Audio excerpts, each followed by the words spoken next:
s'il vous plaît. Le supraréalisme est un nouveau style artistique, philosophique et scientifique, mais c'est une nouvelle façon d'être, une nouvelle façon de penser. Par rapport au surréalisme, le supraréalisme explore le conscient. L'art du supraréalisme est lié au monde visible et surtout au monde invisible qui est notre état d'âme, nos états de pensée, nos idées. Mais le supraréalisme est fixé sur le conscient, une création consciente. Le maniérisme est exclu puisque le maniérisme amène à une répétition. Ce n'est pas un art automatique. Elle est vécue avant de commencer à réaliser sur toi. Qui fait cet style, vous êtes entouré des autres personnes ou pas? Eh bien, il y a beaucoup d'artistes dans le monde. Le supraréalisme a existé déjà avant mon manifeste en 2017. Même dans l'art rupestre, il y a des milliers d'années, il y a beaucoup d'artistes supraréalistes qui sont d'un grand talent extraordinaire.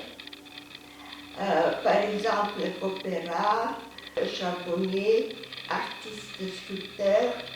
Il y a Di Maccio, qui est bien connu, il a un lycée au Japon.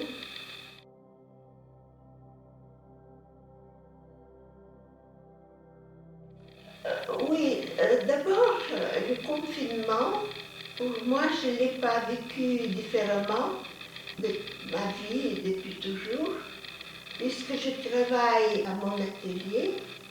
Je ne sors pas beaucoup. Je suis consacrée sur la création d'un nouveau site supraréalisme-surréalisme.com. Je prévois à écrire un nouveau livre sur le supraréalisme, mais je pense que c'est un événement qui a deux côtés opposés. D'une part, c'est une crise. Les gens ont l'habitude de sortir et c'est entrer dans les mœurs, de se prendre dans ses bras. Il y a une psychose qui s'est introduite du fait qu'il faut garder les distances, ce qui n'est pas naturel. L'être humain a besoin de contact et d'échanger. Donc ça, c'est une chose.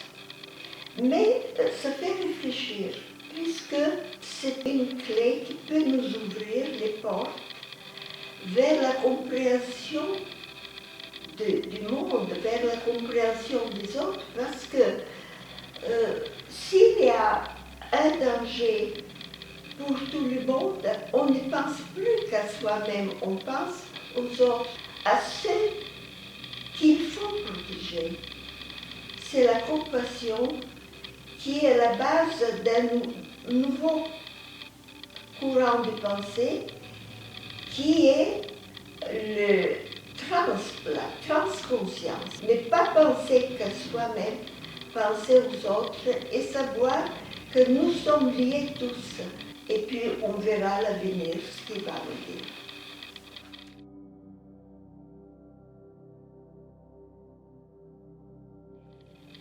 Eh bien, je ne vis que pour l'avenir.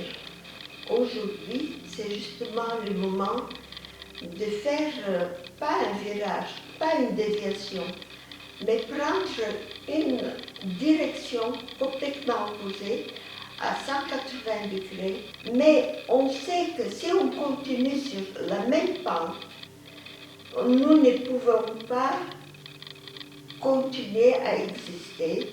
La Terre ne peut pas supporter tout le mal qu'on lui fait. Et c'est le moment de prendre vraiment conscience. Chacun de nous peut faire quelque chose pour la planète. Si tout le monde fait pour que la planète, que la vie sur cette planète change, eh bien ça va changer. Le tourisme exagéré est une plaie pour la planète. Deuxième problème, c'est la surconsommation et les gâchis. Sur la planète, pour l'instant, il y a 7 milliards de personnes, un peu plus. Mais d'ici un certain temps, avec 10 milliards de personnes, on sait très bien que ça ne peut pas continuer. Donc, il faut prendre des décisions personnelles. Je dois faire des concessions. C'est la nature qui est la vraie voie vers l'avenir. Donc, il faut faire tout pour avoir une nouvelle prise de conscience et une nouvelle spiritualité. Elle sera libre, basée sur la science. Il n'est pas question d'avoir la foi, il faut être persuadé par tout scientifiquement juste.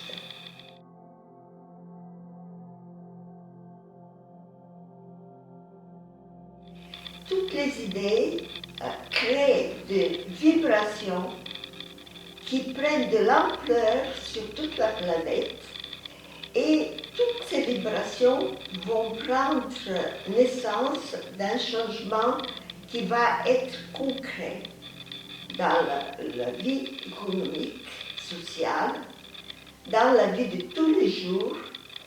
Merci beaucoup Madjarova pour ce voyage à l'infini. Et on espère que ce voyage à l'infini sera beaucoup mieux que d'aujourd'hui. Merci beaucoup. Je vous en prie, tout le plaisir était pour moi. Merci.